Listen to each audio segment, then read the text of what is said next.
Let's move another piece, okay? Yeah, rather move something else. Let's move the bishop's pawn, white pawn. Remember, the game starts with the white's move first, so it moves the bishop pawn. 2 squares rather than 1 square. So you could have gone 1 square or 2 squares, decide to move 2 squares. Okay? Right. Now what's going to happen is the black side is going to move 2 pawns. Two squares, sorry. Going to move this pawn 2 squares. Decide to move that. Now it's white's turn. It moved 1 square. It can't go 2 squares because it already moved, so it can only move 1 square at a time now. Right. Now it's black's turn now.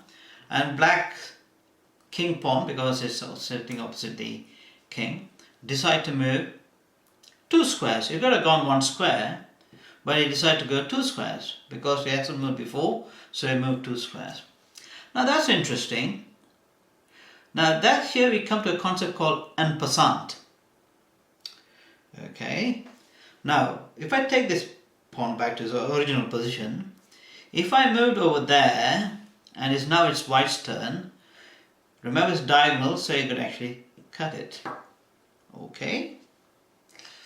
So putting it back, so if I move the pawn back to its original starting position, as I said, this pawn can actually move 1 square. If you move 1 square, if so, that the white could actually take it. But you can also move 2 squares, it moves over there.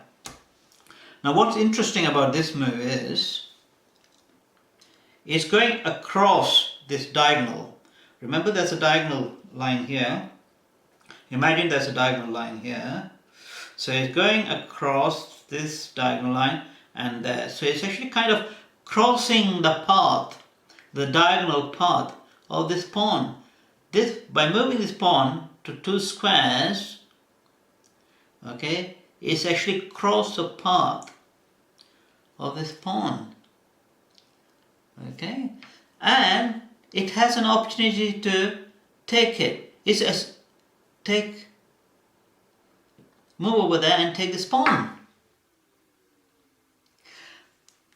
This is almost like just putting in the pawn over there and then it's white's turn, it takes it. It's almost like that.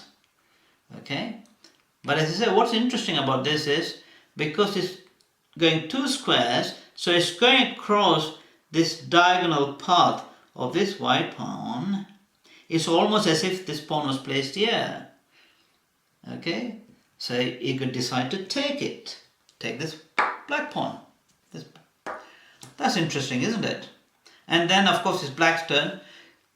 It's too close to the white pawn is too close to the black king, so it's a bit uncomfortable. So black may decide to actually take this diagonally. Okay. So the en passant can only happen when the piece that's in original position actually moved 2 squares. Okay, if the piece is already moved, okay, it's difficult to have an en passant. Okay, so let's keep on going. Okay, now it's actually black's turn. It's a white's turn. So the white actually decides to move over there, 2 squares. Okay, so giving the opportunity for the black to take the white pawn because it's diagonal, but the black decides to ignore that and decides to move forward, moves over there.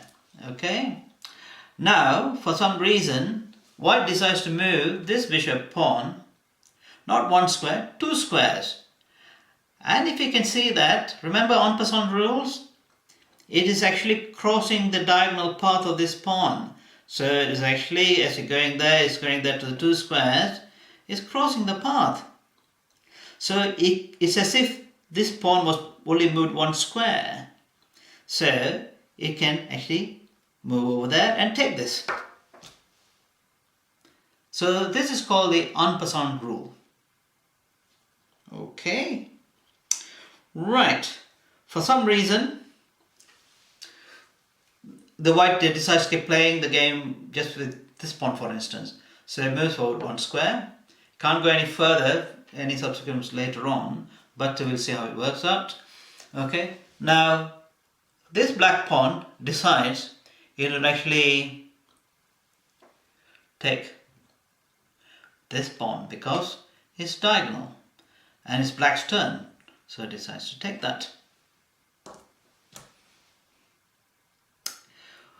Okay, for some reason white decides to ignore this particular pawn and plays something else. Let's say it actually uses this pawn. It decides to go one square.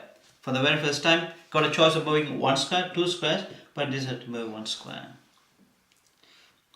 Now it's black's turn, and black is saying, oh, the white has actually missed something here.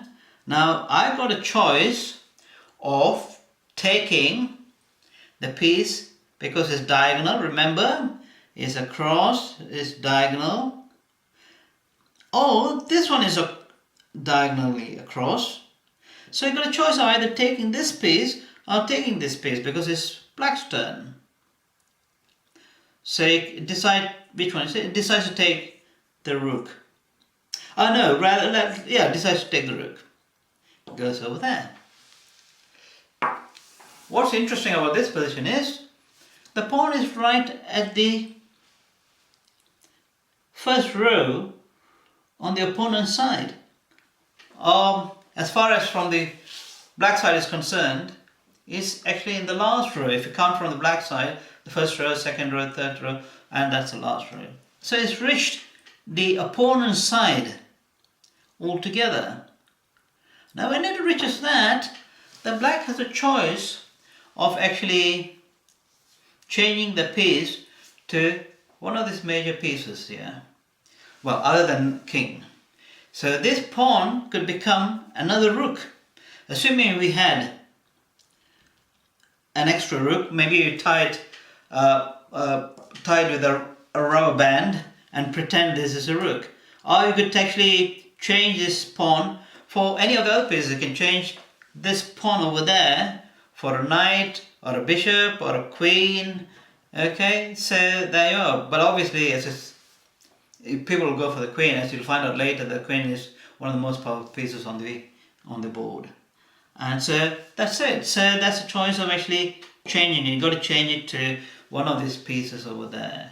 Okay, and if you don't have that piece over there, you can always have a rub and tied around and just pretend it to be a queen, a bishop, a knight, or a rook. Okay, that's how actually players play. Or they actually bought it from another set, those major pieces from another box. Okay, so that's what it's called. Okay, so there you are. Right, so here we actually talk about the pawn moves. I think I actually have done most of it. Let's put all these pawns back where they came from. Okay, over there, over there, over there, there. So you're back to the original position.